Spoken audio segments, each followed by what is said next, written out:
Hello, c'est Jonas Segla, bienvenue sur ma chaîne, la chaîne qui bâtit avec vous votre vache à lait. La bonne gestion des finances personnelles est un facteur d'intelligence financière qui exige au préalable un minimum d'intelligence émotionnelle. Il est beaucoup plus facile de gagner de l'argent que de le protéger et de le gérer au mieux pour préparer le terrain à la fructification. Nous voyons donc aujourd'hui le troisième facteur de l'intelligence financière, comment gérer son argent. Eh bien, le niveau de gestion des flux de trésorerie révèle souvent le degré de maturité des individus. Ceux qui désirent l'abondance ou la fortune devraient faire preuve de bonne gestion des finances personnelles. Vous connaissez sans doute le principe officiellement connu sous les thèmes de se payer en premier. Eh bien, se payer en premier est un moyen efficace pour bien gérer son argent et devenir riche un jour.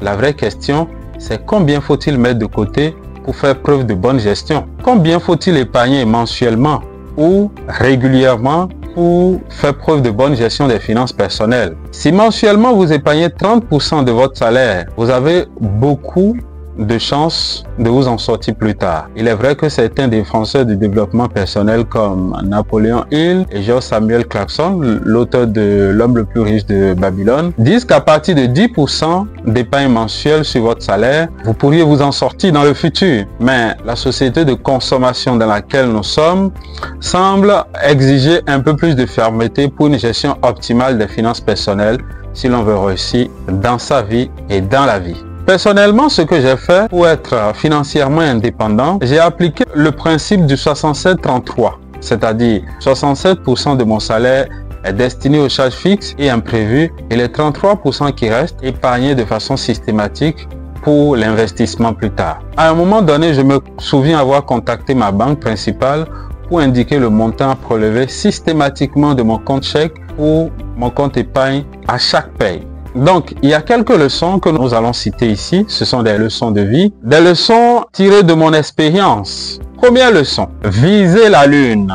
Si vous en avez la possibilité, je vous suggère de procéder à la formule du 60-40 ou selon toute autre possibilité qui fait augmenter votre épargne pour investissement. Leçon numéro 2, ne vous étranglez pas.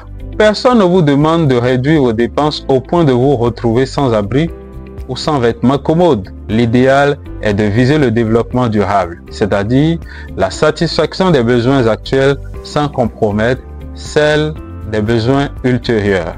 Leçon numéro 3. Votre logement ne doit pas dépasser 25% de votre salaire. Il m'est arrivé de dépasser 25% de mon salaire et j'ai très tôt compris que je faisais fausse route. Donc, je suis retourné à mes anciennes habitudes et grâce à cette façon de gérer de l'argent, grâce à ces limites que je me suis données, mes finances se sont portées mieux. Leçon numéro 4. Vous devez épargner régulièrement au moins 30% de votre salaire pour que l'épargne vous permette de prendre un risque calculé au moment opportun. Leçon numéro 5. Vous devez épargner au moins 3 à 6 mois de votre salaire pour résoudre les problèmes imprévus et cet argent doit être accessible. Merci de m'avoir écouté. Si cette vidéo vous a plu, abonnez-vous et appuyez sur la cloche de notification pour ne manquer aucune autre vidéo. Merci, au revoir.